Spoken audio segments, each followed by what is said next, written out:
amigos, ¿cómo están? Mi nombre es Odette Magán y estamos aquí en un programa más de Creativarte, un espacio para el arte, para la psicología y el psicoanálisis. Recuerda, mis redes sociales son CEPAP, aquí está abajo, Centro Psicoterapéutico en Arte, Psicología y Psicoanálisis, y Magilán Arpes. Recuerda que ya estamos en YouTube como Creativarte-Bajo. Y bueno, pues ya sabes, ¿no? Si puedes darle ahí a seguir, ¿no? Pues te lo voy a agradecer, inscribirte, te lo voy a agradecer. Y bueno, pues hoy estoy, primero, antes que nada, pues muchas gracias por estar aquí, ¿no? A todos ustedes que bueno, pues aquí están, aquí siguen, aquí nos siguen y bueno, pues poco a poquito va creciendo esta comunidad de YouTube, ¿no? Y recuerda, nada más darle un like, suscribirte. Muchísimas gracias. Es el anuncio, ¿no? El anuncio, o sea, porque bueno. Y bueno, pues hoy estoy de nuevo con querido colega de Argentina, que vamos a continuar. Ya hace como 2 meses más o menos estuvo aquí, y él es Martín Forlì.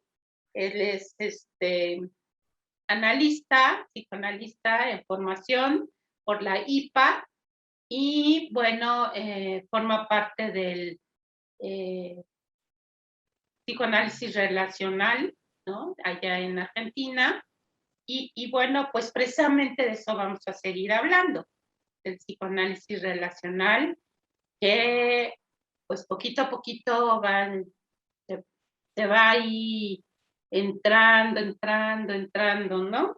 Entonces, hoy vamos a hacer la segunda parte de lo que venimos hablando de hace 2 meses. Entonces, lo tituló Martín Forlì como psicoanálisis relacional. Segunda parte, la práctica relacional. Hola Martín, ¿cómo estás? Bienvenido a Creativarte. ¿Qué tal, Odette? Muchas gracias, muchas gracias. Siempre es un placer estar con vos. Sí, me encanta platicar contigo. A mí también. Ajá. Oye, bueno, pues, ¿qué es la práctica relacional o cómo la quieres ir desarrollando? Adelante. Bueno, gracias. Es interesante tu pregunta, ¿qué es la práctica relacional? Porque el psicoanálisis relacional, bueno, como hablábamos la vez pasada, no tiene un líder, no tiene un autor de referencia, sino que son muchos autores que arman y que piensan el psicoanálisis relacional. Lo que, lo que esto favorece es que haya una clínica muy particular, muy particular, que a veces es difícil yo creo que es la parte más difícil de transmitir. La vez pasada creo que habíamos hablado un poco del concepto de frónesis, de este concepto de que en realidad no hay un texto de técnica, porque no hablan de técnica los del psicoanálisis relacional, sino que lo que tenemos son un montón de herramientas que incluyen las del psicoanálisis clásico, como la interpretación, por ejemplo, o el trabajo con sueños, que incluye también los aportes posteriores, como los de Kohut con respecto a la empatía, y que además suma otros, como puede ser el enactment, el self-disclosure, el trabajo con la intimidad, o sea, aportes propios, pero que tienen como premisa que no es algo que uno pueda aprender y replicar con cualquier paciente de cualquier manera, sino que al considerar que es el contexto y es el diálogo lo que permite que se vaya dando y que se vaya desarrollando un proceso terapéutico o analítico, es imposible poder predecir en qué momento y cuándo uno tiene que usar qué herramienta y de qué manera. Entonces, la clínica relacional, o desde la perspectiva relacional, es como la parte más difícil. Leer, se puede comprender, esa parte llega a ser como ardua, pero posible, y la clínica es un proceso que lleva mucho tiempo y que muchas veces entre nosotros, los propios colegas, en supervisiones o en grupos de estudio o en grupos de discusión, pensamos qué es lo que estamos haciendo y desde dónde estamos trabajando con un paciente. Entonces, en el libro que escribimos junto a Paula Mayorga, Janina Piccolo y Victoria Fonsarabia, Psicoanálisis Relacional, una nueva mirada, una nueva práctica, cuando llegó el momento de escribir sobre la clínica, no queríamos poner ni clínica ni técnica, porque no creemos que sea lo adecuado. Entonces decidimos armar dos capítulos, un capítulo que se llama Formas de estar con el paciente, y un capítulo que se llama Transformaciones de la acción terapéutica. A ver, Entonces, ¿cómo? sí, El primer capítulo formas de estar con el paciente. y el segundo. Transformaciones en la acción terapéutica. Cómo se hacen o cómo se llevan adelante esas transformaciones. Primero, lo que consideramos es, bueno, cómo es estar con un paciente.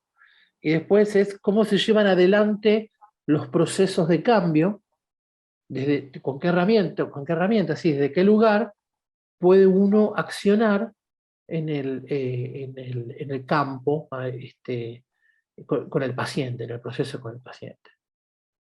Ok, este libro creo que ya llegó a México, ¿verdad? Ya estaba viendo.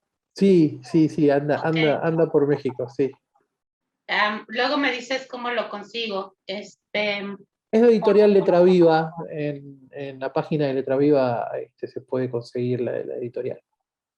Ok, Después te bueno, doy los datos. ok, este es otro anuncio, ¿eh? No, o sea, Creativate-bajo, libro psicoanálisis relacional, letra viva, ¿no? Sí, sí, claro. ¿No? Oye, entonces, ¿qué te parece si en esta práctica relacional vamos entrando a esta parte de cómo estar con el paciente? Sí, claro, por supuesto, porque ahí lo que nosotros intentamos pensar es, eh, por ejemplo, si algunos de los conceptos que nosotros traemos del psicoanálisis clásico y que funcionan muchas veces como ideales, a veces rígidos y difíciles de sortear, como por ejemplo la neutralidad, siguen siendo y siguen estando en el mismo lugar y funcionando como ideal en el año 2021. Entonces, uno de los primeros puntos que nosotros repensamos es la neutralidad. Podemos ser neutrales como analistas, o sea, podemos seguir buscando ese ideal de un analista neutral que no dice, no muestra, no expresa nada. Cuando en las instituciones psicoanalíticas clásicas o más ortodoxas planteo esto, eh, que genera mucho, porque creo que ha habido como momentos, ¿no? O sea, en un primer momento Freud, eh, trabajando con con la abstinencia, el concepto de abstinencia es muy interesante porque él tenía que postular una abstinencia para que no, no sucedieran situaciones complicadas entre los analistas y los pacientes. A ver, está lleno el historial en la época de Freud de analistas que tenían relaciones con sus pacientes y demás. Entonces, la abstinencia era una necesidad en ese momento. Ajá. Lo mismo que el anonimato. Eh, eh, el caso Dora es muy significativo en eso. Freud era amigo del padre de Dora, y conocía al señor K. O sea, era en el 1900 era, digamos, era fácil conocerse. Sí, Entonces, sí. abstinencia, anonimato eran conceptos que él postulaba, primero porque necesitaba darle cierto rigurosidad científica positivista al psicoanálisis, y en segundo lugar porque también había que restringir la práctica para que no fuera, para que no pasaran cosas que podían ir en contra de este ideal de ciencia positivista. Ajá. Ahora Freud, cuando uno lee los historiales, ¿hacía eso con los pacientes? Yo he ido a la casa de Freud en Viena, y para pasar al consultorio de Freud, uno tenía que pasar por un living, donde, si ves la película de la Princesa Marie, que es la película de la historia de Marie Bonaparte, Marie tomaba el té con Ana Freud, o sea, era paciente de Freud, pero, digamos, había toda una cotidianeidad que estaba cerca del consultorio de Freud, y que de los cuales los pacientes formaban parte. O lo que hizo con El hombre de los lobos, o este, acciones o actitudes de Freud que no parecen acordes a lo que él, o a lo que después se tomó como los ideales de neutralidad, abstinencia y anonimato. Ya. Me acuerdo que yo entré a la casa de Freud y me esperaba encontrar un lugar, yo estaba terminando, o había terminado recién mi formación en grado, y esperaba encontrarme con un lugar donde no hubiera nada, era el diván, y Freud tenía libros, tenía sus adornos, era una casa viva, viva de él, o sea, Sí, todo eso era él. Y el que sí. entraba ahí sabía que iba a entrar con alguien que leía ciertos libros, que coleccionaba ciertas cosas, que tenía una relación con su hija, con su esposa, que su hija y la esposa estaban en la cocina, o sea, eso me parece que después se transformó en un ideal mucho más rígido y difícil de poder romper. Ferenczi, de vuelta, un autor olvidado, digamos que fue por una línea paralela, en Confusión de Lenguas habla de la honestidad profesional, digamos. Él describe, creo que un poco exagerado, pero los pacientes me pedían: ayúdame, respondeme, decime, no me dejes con esto. Mm. Y él se cuestiona a él mismo si esa es la actitud. Entonces, creo que ahí hay como un primer momento donde se- estas normas, estas reglas se establecen. Y después, durante muchos años, creo que fue eh, el exceso o una sobreactuación de todas estas variables, eh, por un montón de analistas, ¿no? En pos, ¿A qué te refieres con excesos? bueno, por ejemplo, pienso en analistas que usan siempre la misma ropa, o Ah, como Lacan. habitaciones, claro, sí, o habitaciones completamente en blanco, con paredes en blanco, donde uno no tenía que poner nada de uno, eh, saludar dando la mano, o incluso no hablar, o guardar opiniones. Entonces, en pos de ser una pantalla en blanco que permite la proyección y un trabajo analítico particular, me parece que se exageró y se tomó como un ideal rígido, casi imposible de alcanzar, por ejemplo, la neutralidad. Oye, fíjate que eso es bien interesante, ¿no? Por- y me lo he preguntado mucho. ¿A qué? O sea, fallece Freud, a Ferenczi se le olvida la gente, ¿no? Así como el loco de Ferenczi, ¿no? Porque Sí, lo tildaron, ¿no? Como de, quién sabe qué le pasa, ¿no? El mismo Freud también al final estaba como muy confundido, ¿no? sí. Eh, ¿por qué, ¿Por qué crees que vino esta rigidez? O sea, ¿cómo se dio, no? ¿Cómo se dio esta parte de pantalla, ¿no? Y yo, pues obviamente todos lo estudiamos en un inicio y ya te lo había comentado, ¿no? De que de que yo estuve en diferentes análisis, ¿no? Y de una abstinencia a que me empezaron a hablar de sí mismas, pues fue así como, ay, Dios, ¿no? Y sí fue un shock, ¿eh? Fue un shock como de irme adaptando, pero que me gustó. Fue muy agradable ese cambio. Pero es cierto, ¿no? O sea, no es lo mismo llegar con la analista que te da la mano así, ¿no? Y hasta fuerte, porque yo me acuerdo que llegué a compartir y encontrar algún analista que me daba así la mano, y yo decía, ay, no, qué horror, no, ay, no, yo no quiero estar con ella, no, o sea, no me inspiraba, ¿no? Y con la que yo me mantuve y con la que yo aprendí mucho, al final, que fue la última, ¿no? Que se fue a Alemania,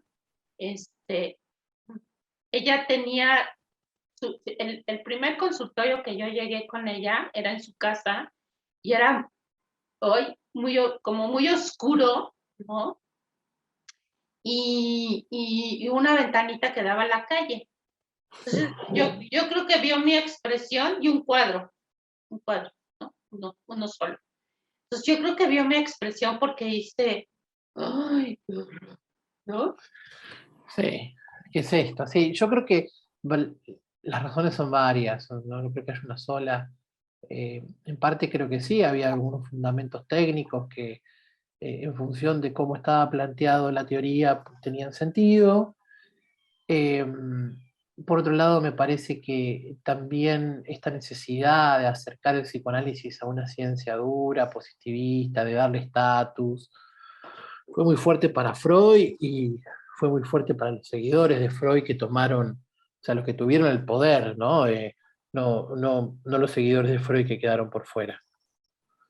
Eh, pero también creo que es mucho más seguro y da una sensación de más seguridad si nosotros somos observadores, no participantes, que si estamos implicados en el proceso.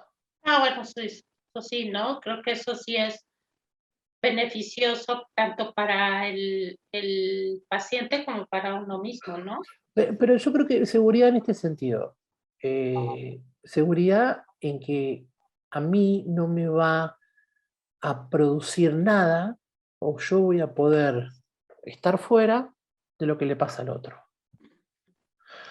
Puedo no implicarme. Como que uno puede, Sandra Wechsler dice, como que uno puede esconderse.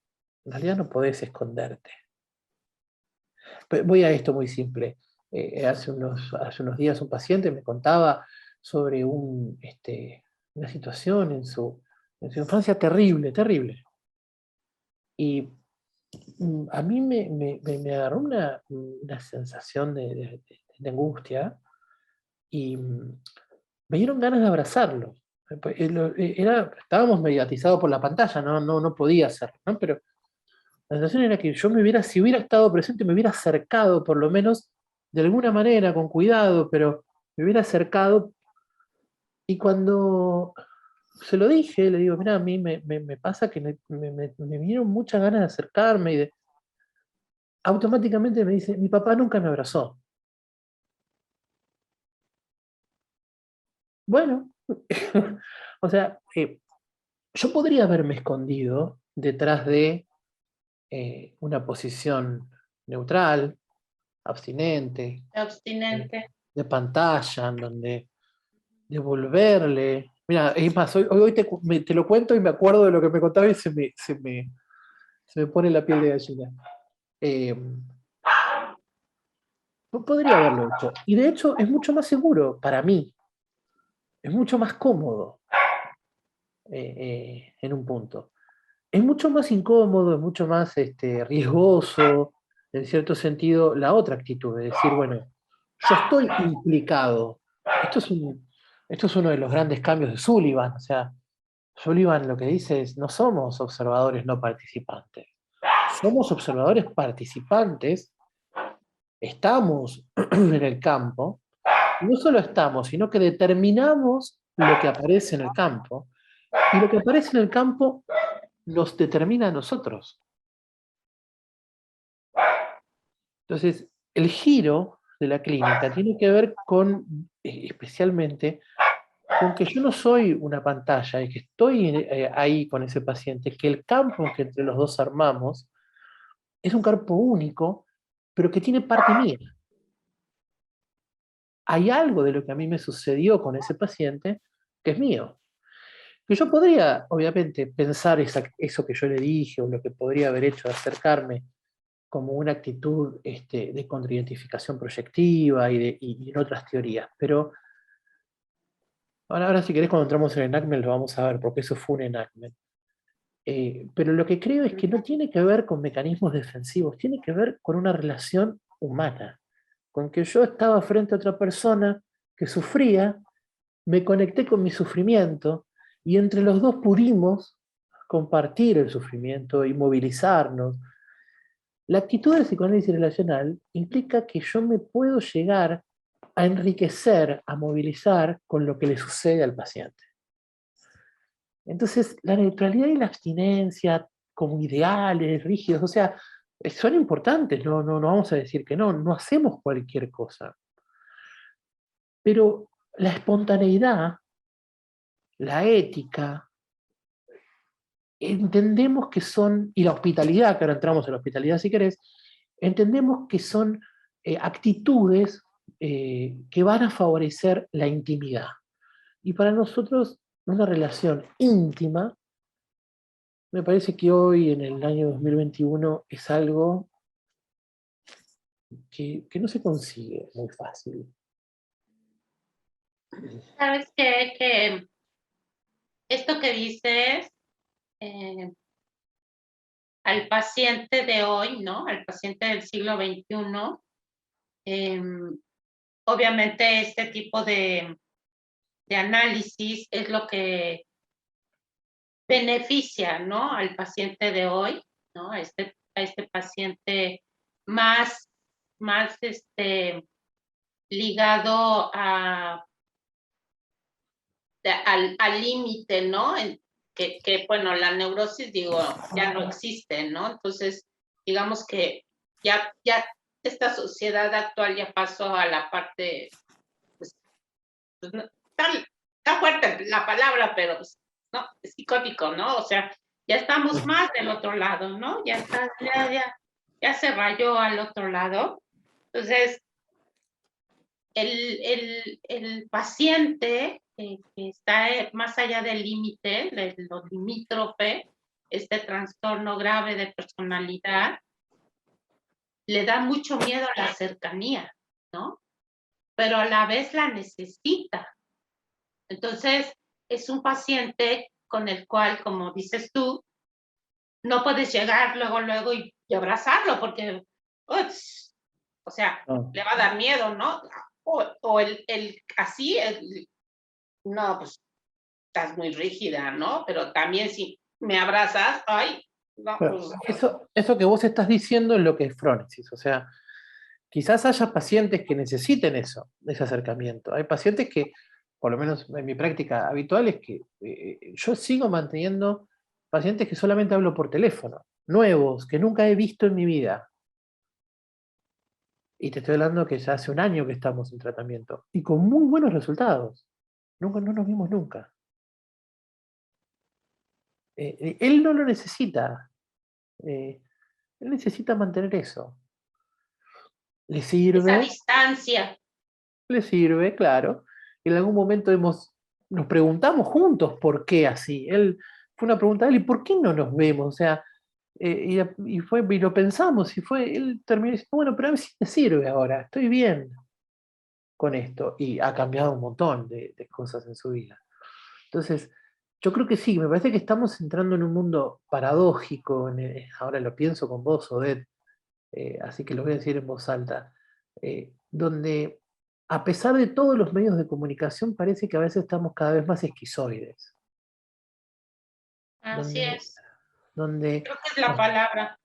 mostramos en las redes, nos mostramos nosotros, o sea, lo que es la extimidad, como lo trae Paula Sibila, pero a veces parece que somos cada vez en nuestras relaciones, nos cuesta. Quizás no nosotros en nuestra generación, que más o menos pasamos toda una vida, digamos, con este tipo de interacción. Hablo de los más jóvenes, pienso en pacientes más jóvenes a los cuales ha sido muy duro para ellos trabajar con la virtualidad. Los mayores rechazos que yo tuve por parte de pacientes de terapia virtual fueron por jóvenes, 19, 18, buscan ese vínculo, buscan la presencialidad. Fueron los que más, para mi entender, han sufrido este tipo de relación virtual. Creo que nosotros tuvimos la suerte de tener mucho de nuestra presencialidad y nuestra cercanía, y esto nos parece algo novedoso y lo podemos ir sorteando. Pero en cierto grupo etario yo lo veo más difícil. No sé, lo pienso con voz en voz alta, no lo tomemos más que como un, un, un pensamiento. Claro, sí, sí. Sí, porque, o sea, yo lo asocio, ahorita lo asocié con pacientes que tengo que son profesoras de universidad y de un poco más arriba, y es precisamente estos que son, pues son de 20, 21, 22 años, ¿no?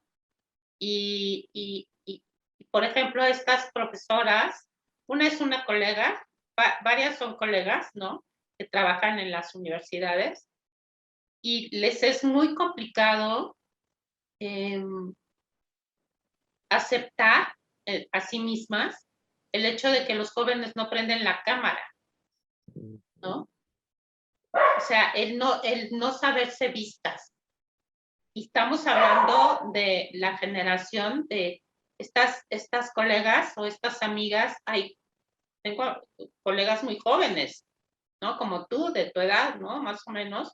Otras como de mi edad, pero les es complicado, como le es complicado al joven esta interacción de la que estás hablando, ¿no? O sea, esta parte de soy visto y no soy visto, esta parte de la que dices que es complicada, pero sí es muy cierto, esta palabra que sí, ¿no? Somos una sociedad que se está transformando cada vez más esquizoide, ¿no? Con mucho más miedo a, Sí.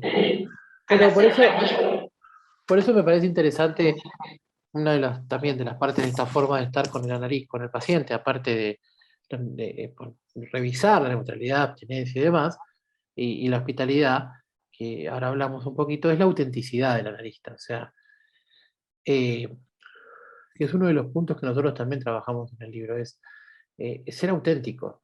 Eh, este, por ahí no es tanto buscar ser el mejor terapeuta, sino que es ser con el otro, uno mismo. Con mis imperfecciones, con mis limitaciones, con mis errores, que voy a tener un montón. Carlos Nemirovsky una vez, charlando con él, me dice, agarra tu agenda y fíjate de cuántos pacientes que viste desde que empezaste siguen con vos, o son éxitos, o son... Tenemos muchos más errores que aciertos, que aciertos, y eso es difícil de aceptar, que nos equivocamos mucho más de lo que acertamos en nuestros tratamientos. Eh, entonces, la autenticidad del terapeuta es decir, poder decir, bueno, yo soy esto, puedo responder a esto, puedo hacer hasta acá,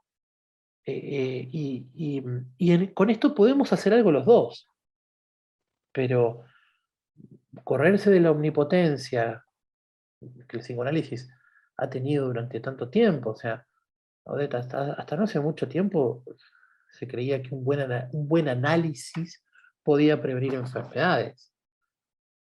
Eh, y eso era algo que yo escucho en instituciones en donde hay alguna enfermedad grave física y alguno que otro siempre dice, y bueno, hay que ver el análisis que tiene. Como si fuera algo, digamos, el psicoanálisis algo posible de prevenir cualquier cosa. Ahora, como te decía al principio, creo que son momentos, ¿no? Eso fue hace unos años, hoy la cosa está un poco más, realmente la cosa está un poco más flexible. Creo que con la pandemia se ha flexibilizado mucho más. Ah, claro, muchísimo. Bueno, ya no seguimos pensando. Yo creo que post pandemia, cualquier analista que interprete una llegada tarde de un paciente, cuando estemos cara a cara otra vez, y si llega tarde el paciente lo interpretás, es porque no estuviste en la pandemia atendiendo. O sea, en la pandemia son todos los pacientes puntuales. Mm, Son más puntuales que nosotros. Entonces, ¿y por qué? ¿Y porque están en su casa? Porque están cómodos. Antes, movilizarse hasta el consultorio, desde un trabajo, desde una escuela, de cualquier lugar, llevaba tiempo, había que estacionar, era el tráfico. Y nosotros muchas veces insistíamos en las interpretaciones de las llegadas tardes como resistencia. así es. Entonces, fíjate si algunas cosas no van a cambiar esencialmente y Sí. se van a poder flexibilizar. Y ahí es donde creo que, a mi entender, neutralidad, abstinencia y anonimato pasan no sé si ser reemplazados, pero a quedar dentro de un concepto más interesante que es la hospitalidad. Hospitalidad que es un concepto difícil, que también funciona como ideal, no sé si es algo que uno puede ser hospitalario todo el tiempo, eh, que autores como Levinas, filósofos como Levinas, son los que traen, filósofos de la otredad, se llaman, este concepto de decir, bueno, ser hospitalario con el extranjero, ser hospitalario con la prostituta, o sea, no es solo bancarse o aguantarse al otro, sino es entender que el otro tiene algo para enseñarme. No es entender que el otro puede estar en lo correcto. Y este cambio, que parece por ahí sutil, lo que hace es corrernos de una hermenéutica de la sospecha, donde todo el tiempo estamos viendo si el paciente me dijo y qué habrá detrás y qué querrá decir y qué me está ocultando, a pasar a una hermenéutica de la confianza, en donde somos dos que confiamos en que lo que estamos haciendo es generar un lenguaje común, un mundo común de sentimientos, emociones. ¿Para qué? Para ayudar a uno de esos, pero yo también salgo beneficiado. Entonces, es una clínica o una práctica distinta a la relacional en ese punto. Sí, y ese es el punto, ¿no? De esto que te comentaba, ¿no? El que comentaba al público en un inicio, de cómo este psicoanálisis transformacional, ¿no? Relacional, que se va transformando al sujeto que somos nosotros, ¿no? Porque somos nosotros los que nos estamos transformando y no, a mí me queda muy, muy claro, ¿no? Te he hablado con el que yo estudié, Ricardo Velasco, ¿no? Que me queda muy claro que él decía, ¿no? En un inicio cuando comenzamos a hablar de esto, que este análisis de ahora, ¿no? Este psicoanálisis de ahora es transformado, relacional, ¿no? Nos hace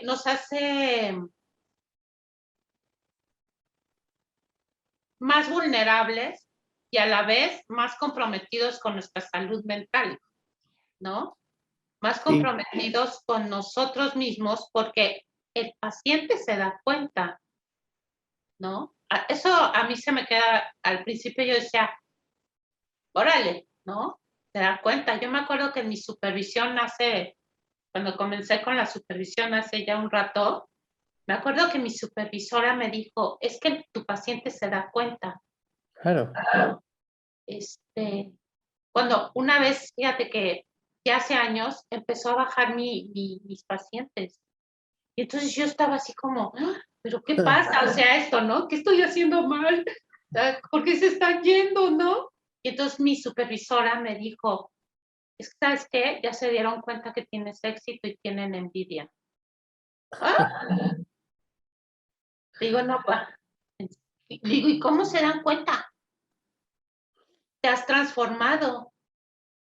Ya no eres la que rigidizabas, estabas más ausente, Claro. ¿no? Entonces dije, oh, sí, Claro, dije, no. es que es lo que pues, hablábamos antes, ¿no? Yo que dije que era de Wegener, pero me parece que es de Maroda.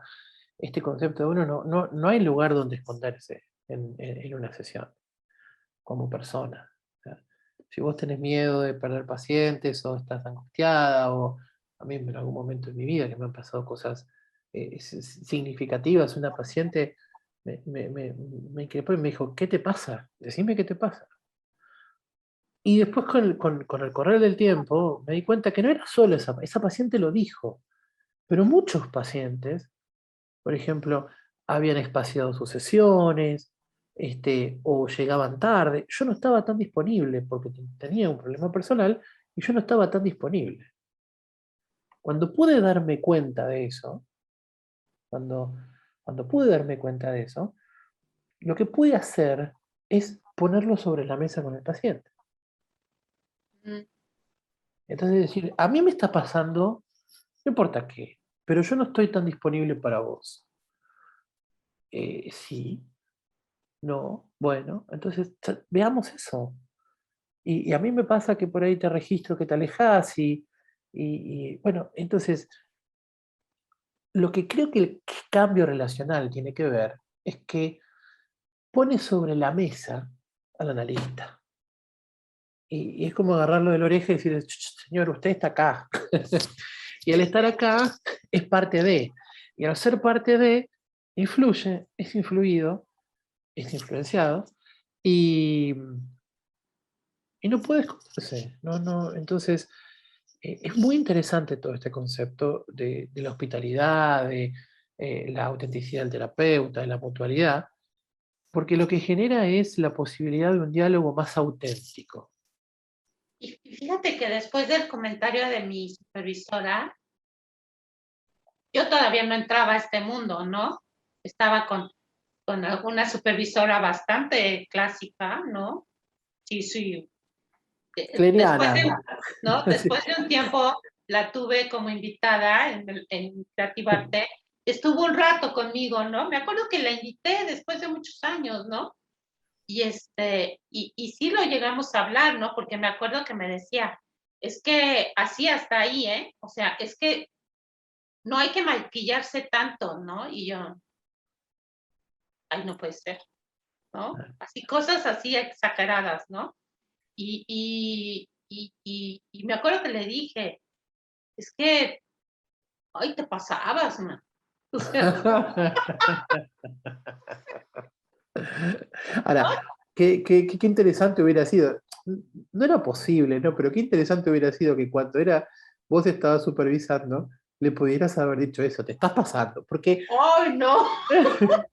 claro, pero fíjate que en las supervisiones, que es otro gran tema, las supervisiones, las formaciones didácticas y demás, esto también pasa.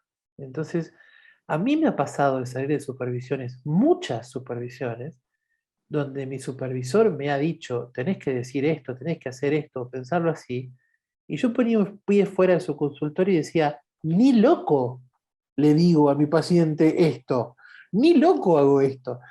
Ahora, qué interesante hubiera sido para mí poder decirle a mi supervisor, no, a ver, ese puede ser vos, pero yo soy otro. ¿Cómo podemos? Y mi paciente es otro, no es tu paciente o no es tu varios pacientes. Entonces, esa posibilidad es muy interesante, pero hace varios años, hace un tiempo, no estamos listos para pensar eso. Ahora podemos pensarlo. Ahora yo puedo decirle a mi supervisor, che, me parece que no, si es que fuera Claro, necesario. sí, Y, ahora sí, ¿no? y eso es parte de la autenticidad. Yo creo que las supervisiones son un buen lugar para practicar ser auténtico con uno mismo, con sus creencias, con sus ideales. para resumir o para hacer un cierre, en esta parte de la forma de estar con el paciente me parece que lo que buscábamos nosotros marcar es que pasamos de una moral rígida, positivista, a una actitud ética, en donde lo que prima es la ética. Y la espontaneidad, la apertura, la autenticidad, no son contrarios a la ética, no son opuestos.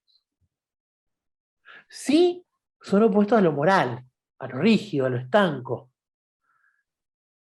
Pero la ética implica la observación de la situación y de poder hacer en cada caso lo que es adecuado. Entonces, estoy mucho más expuesto al error. Estoy mucho más expuesto al error. Sí, Pero estoy sí, mucho más sí, cerca de la persona. sí. Y de uno mismo, ¿eh? Y de uno mismo. ¿Sí? De uno mismo, ¿no? O sea, uno se escucha también, ¿no? O sea, eso es lo padre, ¿no? Porque, o sea, yo me acuerdo que, por ejemplo, Ferenczi, que también ahora que pude platicar con el doctor Cabré, ¿no? Que me dijo, ¿no? Me dijo, es que usted es muy sensible y eso es muy bueno, me acuerdo que me dijo, ¿no? Claro. Y entonces, no sé por qué, pero me dieron ganas así como de, hoy se me hizo algo todo. Acababa de suceder, tenía poquito lo de mi mamá, y me acuerdo que dijo, Ferenczi decía que si había que llorar con el paciente, hay que llorar. Le digo, ¿en serio, doctor? Me dice, sí. ¿Cuántas veces? O sea, en esa sesión estuve con él, en esta conversación, ¿eh? O sea, le digo, en esta conversación que tuve con él, estuve a punto de llorar, ¿no? De cómo me lo dijo. Claro. Y se me hizo interesante porque, fíjate, muchas veces, antes de que me pasara todo esto de la tormenta que pasé, la tormenta perfecta, ¿viste esa película? ¿No?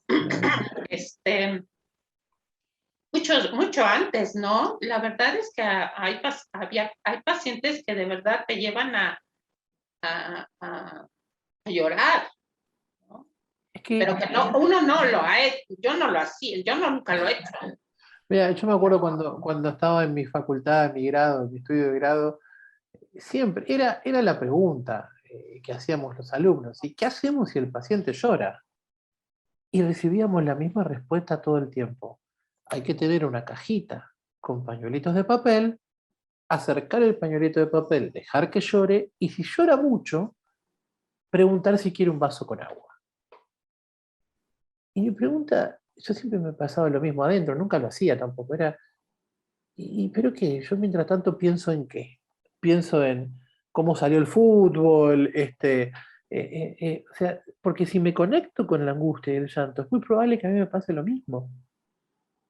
Entonces, esa actitud de estar fuera, vuelvo, me parece que es una actitud donde uno se esconde, donde el llanto es el llanto del otro, no es el mío, lo que está pasando acá es lo que vos haces y no es lo que hacemos juntos, entonces yo te dejo, eh, bueno, te dejo ahí sufrir, te pongo cómoda para que puedas sufrir en comodidad, te doy agua, te doy unos pañuelitos, eh, pero no tengo ninguna otra implicancia sobre eso más que estar ahí.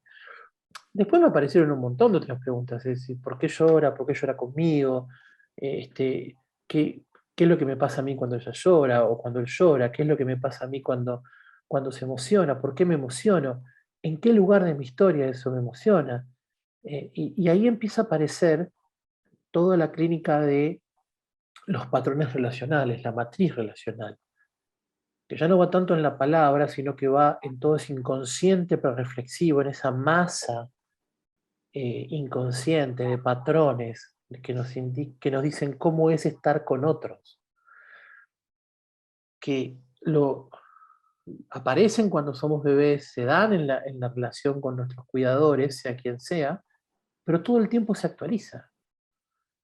Entonces es como que el psicoanálisis clásico mira lo simbólico, mira lo que es desde el momento en que aparece una concepción simbólica en adelante. Es lo que el inconsciente freudiano es un inconsciente de símbolos. Ahora, hay un inconsciente subsimbólico, prereflexivo, que es el inconsciente de los procedimientos. Y el psicoanálisis relacional va a ese tipo de... Y como va a ese tipo y busca ese tipo de inconsciente, entonces las palabras ya no alcanzan. Y la actitud del terapeuta empieza a ser una actitud, empieza a tener un rol central. Entonces, ya no es solo lo que digo, es cómo lo digo, cómo lo hago, en qué momento, con qué disposición, o sea, y pensando en qué tipo de patrón relacional. Y ahí es en donde, para acercar al tema, ahí es donde está el enactment. El enactment es eso, es una escena que sucede en el consultorio en donde lo que se conectan son aspectos disociados que en este momento no están funcionando, pero no quiere decir que que hayan dejado de funcionar, donde se guardan los patrones de relación. Entonces, un enactment es una escena en donde yo como analista lo que voy a sentir es esta sensación de, uy, ¿por qué dije eso? ¿O por qué lo dije de esa manera? ¿O por qué me enojé con lo que está diciendo? ¿O por qué me emocioné? Y no solo es porque me emocioné, sino que cuando me pongo a ver hice algo que provocó, o sea, es todo un continuo, una relación, en donde no solo hablábamos, sino que aparte pasaban un montón de otras cosas. Entonces, lo único que... Sí. Perdón. Por ejemplo, no sé si este ejemplo que te voy a dar tenga que ver con esto que nos estás explicando y que te decía que cuando me puse en primer contacto contigo, cuando me Era por eso. explicaste, ¿no? Dije, pero aún así todavía es complicado, ¿no? Muy Entonces, complicado, muy complicado.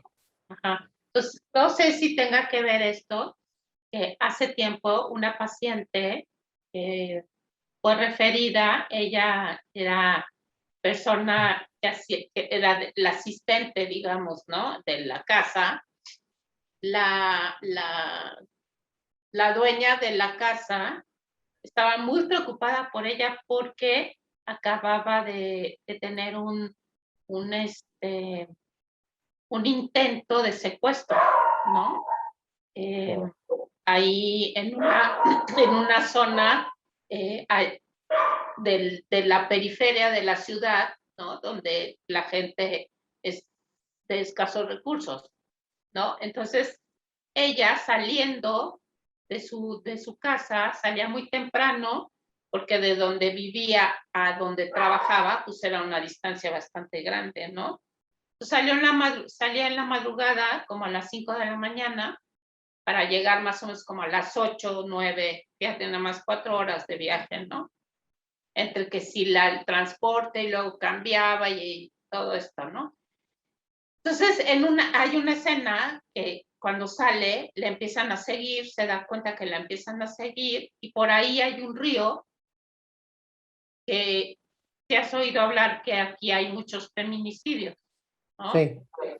Entonces, la empezaron a jalonear y ella lo único que recordó era ese río que estaba lleno de cadáveres, ¿no? Aquí en mi ciudad, a la periferia, ya no en Ciudad Juárez, si alguna vez has oído de Ciudad Juárez, ¿no? De los feminicidios, sino cada vez se han ido acercando más, ¿no? Entonces, cuando, cuando ella salió de esa, fue la segunda vez, la primera me narró todo esta, la segunda vez que llegó, no recuerdo de qué se habló, pero lo que sí empecé a sentir, y cuando ella se fue, o sea, lo voy a decir tal cual, ¿no?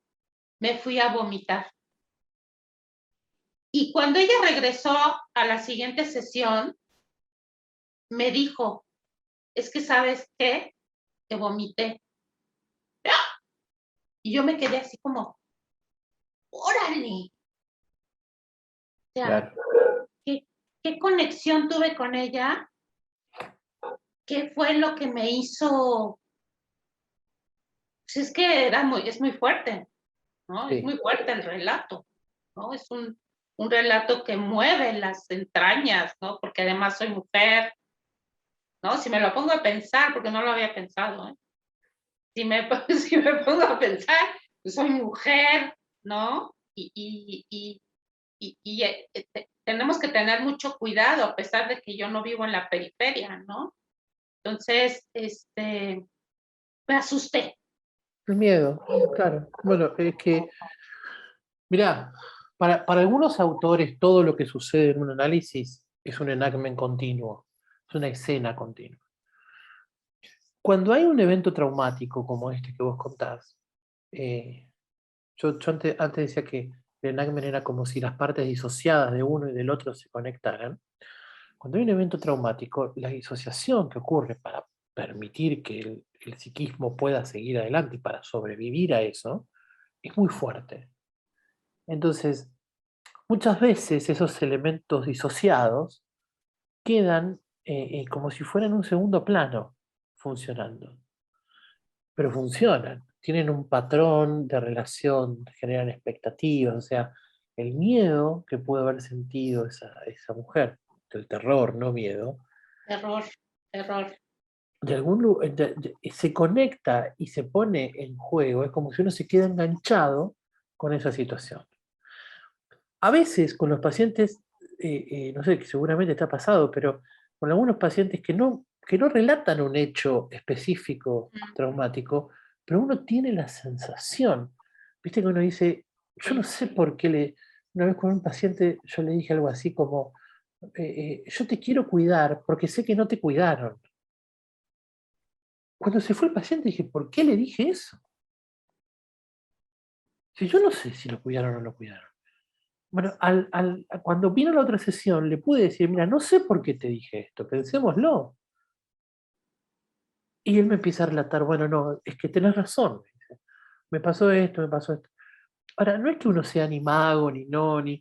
Simplemente es que estamos disponibles a que, como decíamos antes, como estamos en la relación, como estamos en el vínculo, como somos parte, no es que el otro me pone algo a mí a modo defensivo, no es que vos podrías haber dicho de esta escena, esta paciente me puso todo lo malo a mí de esa situación Ah, y yo lo vomité. sí, Esa es una forma de ver, es una forma defensiva de ver la relación sí, humana. Otra sí, forma de pensarlo es lo que dijiste recién, ¿cómo no me voy a sensibilizar? Soy mujer, soy vulnerable, tengo miedo, vivo en una ciudad donde los femicidios son muy altos, o sea, ¿cómo no voy a conectarme con eso? Entonces, sí. esas son las dos formas, digamos, de pensar. El enactment no es algo que obture el pensamiento, sino que lo que permite es la vía regia para entrar en el inconsciente procedimental, reflexivo, para empezar a Fíjate, pensar los patrones de relación y los eventos disociativos que están todo el tiempo funcionando. sí. Y fíjate que también me pasó con otro paciente hace muchos años, que llegó conmigo muy chiquito, ¿no? Era muy introvertido, llegaba todo encorvado, ¿no? Era sobrino de una doctora que trabajaba ahí en el piso donde yo estaba con unos pediatras, ella era pediatra, y me llevó a su sobrino, ¿no? Este sobrino duró años conmigo, ¿no? Y poco a poco lo veías como, o sea, hasta las mismas secretarias me decían, ay, oiga, doctora, ¿cómo ha cambiado este muchacho? Ya está camina derecho, ¿no? Derechito, sí. Sí, y luego empezó a ir a mi otro consultorio, ya al mío, ¿no? Porque el otro era compartido, le dicen Sí, virtual, ¿no? De esta parte virtual. Entonces empezó a ir conmigo a mi consultorio y a veces él me decía, oye, ¿ya terminaste? Soy el último. Iba los sábados. Y le digo, sí, sí, ¿no? Fíjate que él me inspiraba esta parte como, te digo, no, todavía no entraba esta parte, pero él me inspiraba esta parte de ser genuina, ¿no? Y entonces, pues, además de que ya tenía un tiempo conmigo, y entonces me decía, ay, ¿nos vamos juntos? Digo, claro, ¿no? O sea, si ahora lo pienso, le gustaba mucho la compañía porque le era muy difícil la compañía en su entorno, ¿no? Le era muy complicado. Entonces, el hecho de ir con él se sentía, pues yo lo puedo ver ahora como arropado, como acompañado, ¿no? Y la verdad es que en un principio sí me puse a pensar, ay, está bien lo que hago, pero después dije, como diríamos, me vale, o sea, me vale, yo me voy a ir Sí, con él. lo que podés hacer, y esto es interesante, el Enactment por eso también es una herramienta, es que uno los puede tomar y los puede volver a pensar con el paciente. O sea, eh, vos podrías haber tomado esto y decirle, mira, a mí, yo no suelo salir con los pacientes, no suelo decir que sí cuando salimos juntos, pero a mí me encuentro diciéndote que sí. Y quizás porque a veces creo que te gusta estar un tiempo más. Entonces, es dar la posibilidad de que esa escena, de ese patrón, pase a tener una, eh, una actualización. O sea, el enactment no es solo la repetición de algo del pasado, porque ahí entra un poco a jugar la transferencia y la contratransferencia. No es defensivo, primero. No es solo la repetición, sino que hay una autora que es Galit Atlas que dice algo así como que el enactment es como si fueran experimentos pequeños de posibles maneras de estar con otra persona. Entonces, quizás este paciente en ese enactment lo que experimentaba es, bueno, yo puedo confiar en ella, yo puedo pedirle a ella que haga algo distinto y ella lo hace. Y por eso no me reta, no me grita, no sé, estoy inventando, ¿eh? Pero son como pequeños experimentos para ver si yo puedo confiar, si yo puedo predecir qué es lo que va a pasar cuando estoy con otra persona. Entonces, El paciente. el paciente, sí, sí, Exacto, sí, sí. sí. Entonces es como decir, bueno, juego un poquito, a ver, yo tiro, a ver, tiro esto, por ahí lo agarra, no lo agarra, lo toma. Mira, hago esto, pero no solo de forma consciente, digo, por eso digo, es un patrón de relación inconsciente. ¿Eh? Entonces, tienen una función de utilidad y de posibilidad de transformar los patrones relacionales. Es decir, Nemirovsky dice, son momentos de edición, donde tenemos la oportunidad de que suceda algo nuevo entre nosotros dos. Mm, Entonces, no es solo ya la mera repetición de un pasado, sino que es en el presente ver si podemos hacer, es una oportunidad, si podemos tener algo nuevo, si podemos hacer algo distinto, o si vos vas a hacer lo mismo que hacen todos. Y fíjate que esto me remite a quien yo sigo y que me encanta, me remite mucho a Winnicott, ¿no? Ah, Porque sí, claro.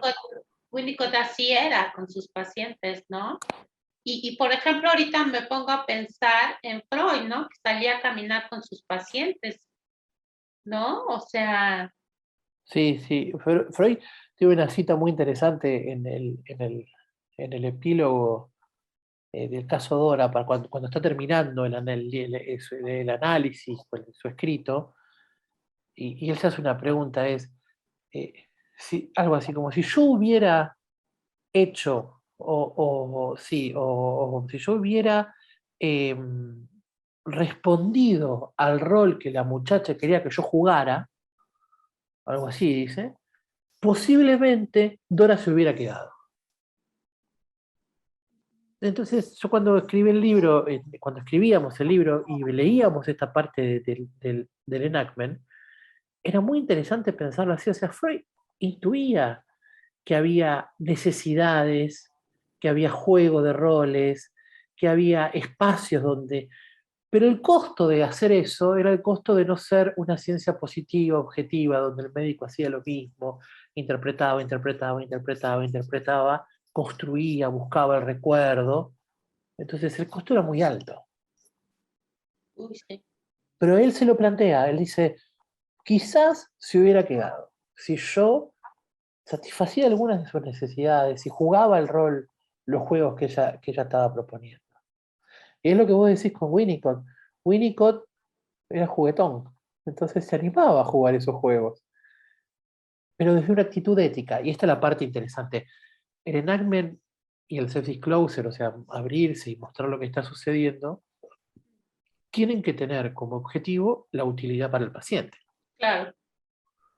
Si no, no es un monólogo, si no soy yo contándole mis problemas, pero si lo hago para que le resulte útil al paciente, entonces ahí lo que estamos haciendo es, posiblemente es dar la oportunidad de que suceda algo nuevo entre nosotros.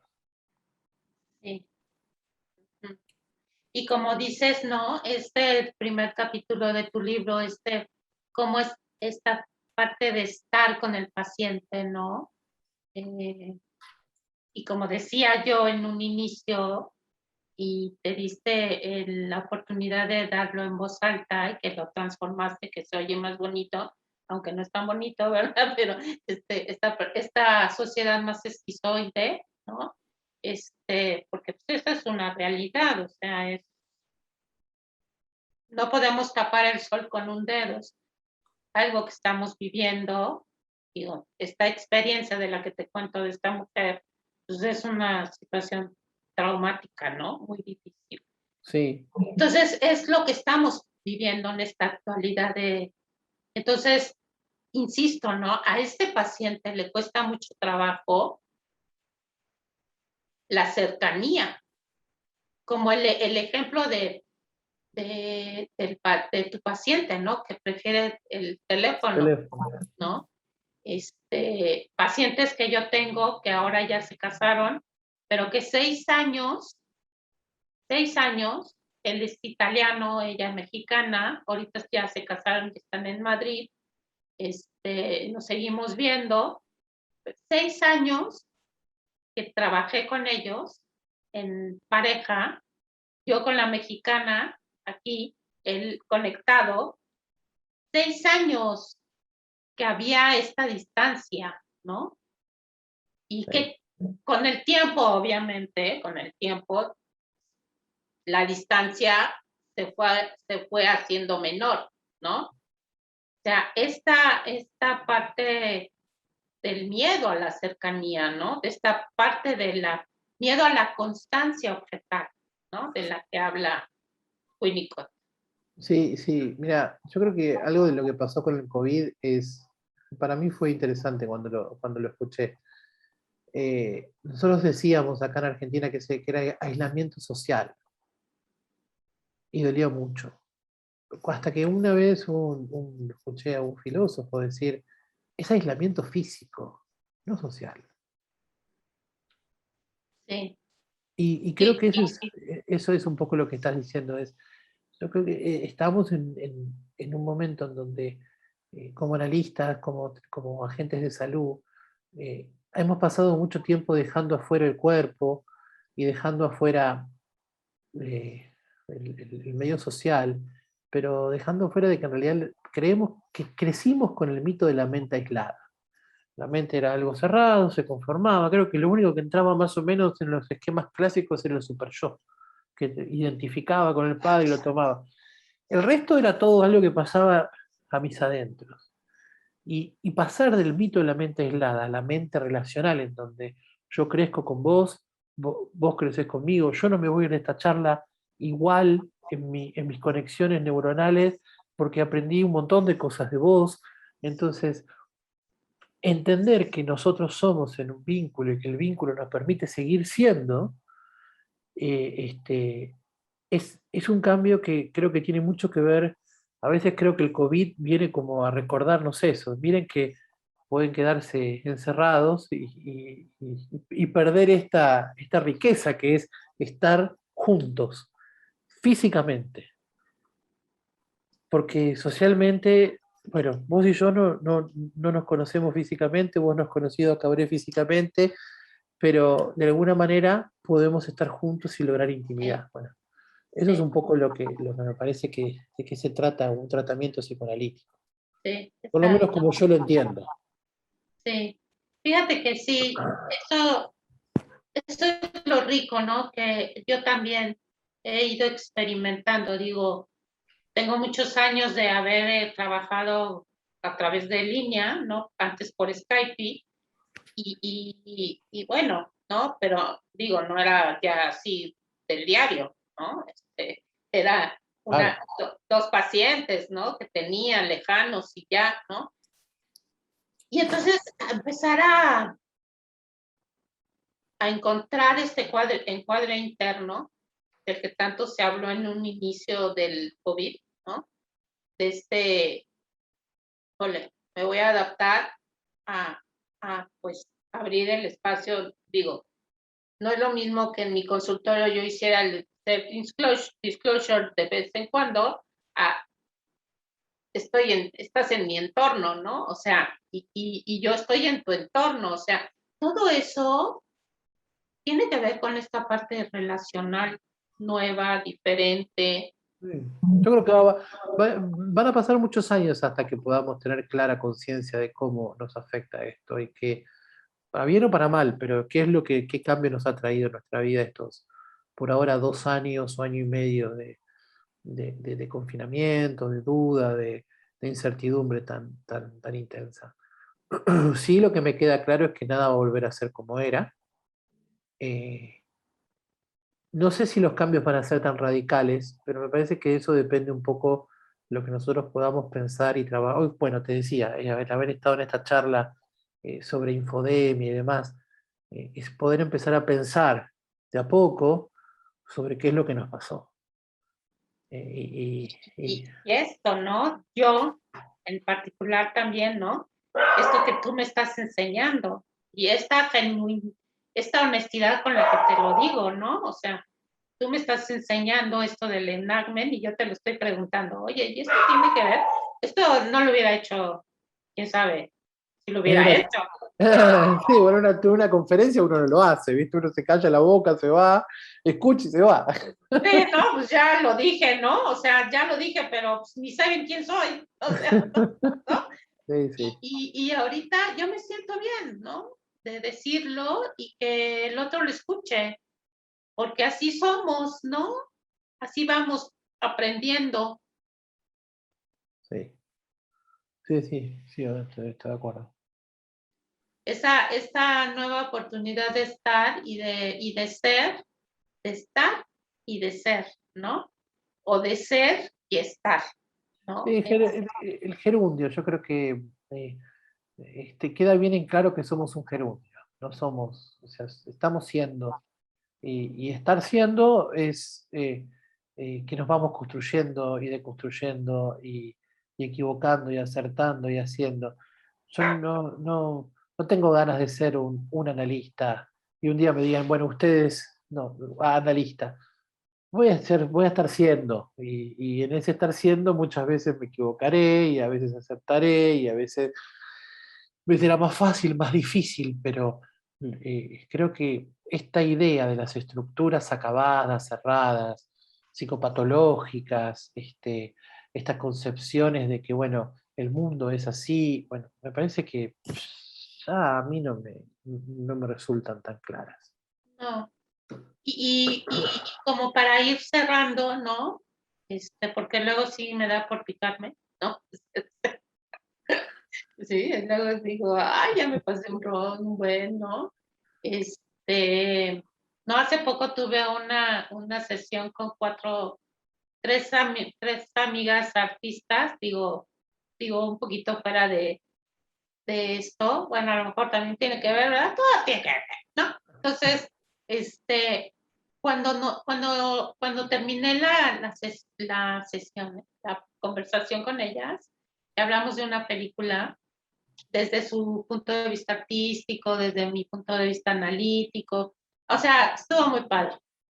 Cuando terminé, les dije, ¿qué creen? Estuvimos 2 horas y cuarto, ¿no? O sea, te digo, a veces se me va el tiempo de volada, ¿no? Claro. Y bueno, pues para ir cerrando esta parte, ¿no? De lo importante que es ir conociendo estas, sobre todo que nuestros colegas, espero nos escuchen, ¿no? Con los que vamos a compartir esta plática que tuvimos Martín y yo, que, que, que, que, que puedan comprender esta nueva forma de estar con el otro, ¿no? De ser con el otro. Porque Winnicott lo decía, ¿no? No solamente es hacer, ¿no? Porque para hacer podemos hacer muchas cosas, ¿no? Sino que para hacer, o sea, para construir, pues primero hay que ser, ¿no? Entonces, ser uno mismo, ser auténtico, ser genuino, ser hospitalario, esta palabra me encanta, me gusta mucho, y que bueno, nos encuadra, ¿no? Nos encuadra dentro de esta ética que dices, ¿no? De, de pues de genuinidad, ¿no? A mí me gusta mucho la espontaneidad hoy, hoy, hoy, ¿no? Antes no lo hubiera hecho. Sí. Yo, sí, para terminar creo que te diría que eh, hay, hay que ser siendo, hay que animarnos a ser siendo. O sea, el ser es acabado, es esa idea de pasaje a potencia al acto, bien aristotélica, pero el siendo es algo que está constantemente en cambio y movimiento.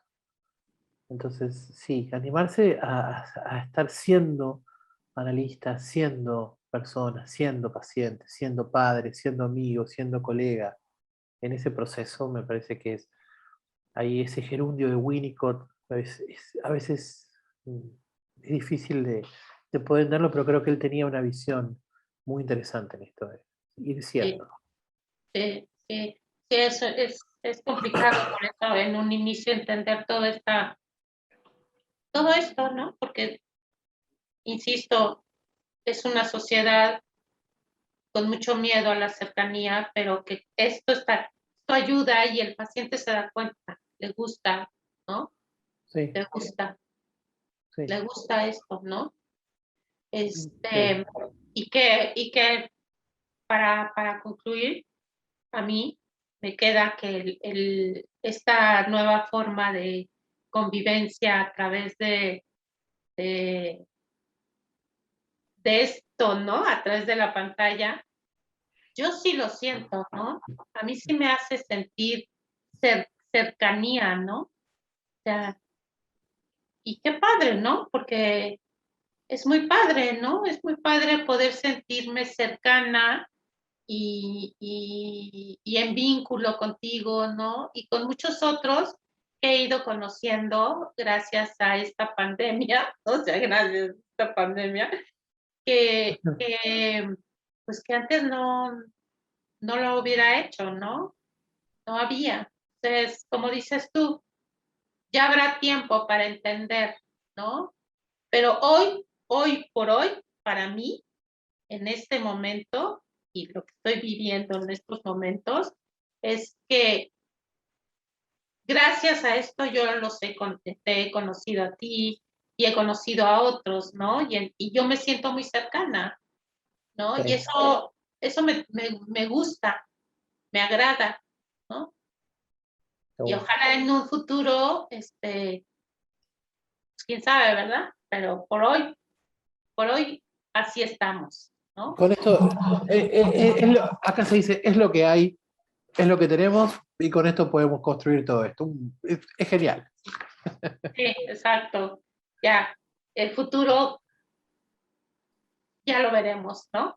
Pero bueno, oye Martín, muchísimas gracias y Vamos a ver. espero que esta psicoanálisis relacional 2, que creo que nos abocamos más en el primer capítulo o segundo o primer... Sí, pero es interesante este cambio. Sí, sí. Quizás para más adelante podemos hacer algún estudio más profundo en el acta. Sí. No, pero me refiero a esta parte del el estar, El ¿no? estar. Sí, El estar, sí, de lo que estar. dices, Las de, formas de estar con el paciente, sí. sí, esto, del libro que está dividido en la forma de estar con el paciente, ¿no? Salió esta parte del enactment, ¿no? Entonces es muy interesante, está muy rico y pues en una segunda, tercera, se hablará de la otra parte, ¿no? Podemos profundizar. Sí. Entonces, no te vayas. No, Ahorita no me voy, no terminamos. me voy. No me voy, no me voy, no me voy. Nada más termino la grabación y para que cerremos, ¿no? Bueno, pues muchísimas gracias por estar aquí, por continuar con nosotros y ojalá les guste, les ayude, se interesen. Y pues ya saben, Creativarte _ letra viva, psicoanálisis relacional, ¿no? O sea, síganos, ¿no? Sí, tal Y, cual. ¿no? Y bueno, pues Martín, muchísimas gracias desde Argentina, México, Martín y Odette Martín. Muchísimas gracias. Nos Hasta vemos para luego. la próxima. Muchas gracias. Bye. Hasta luego.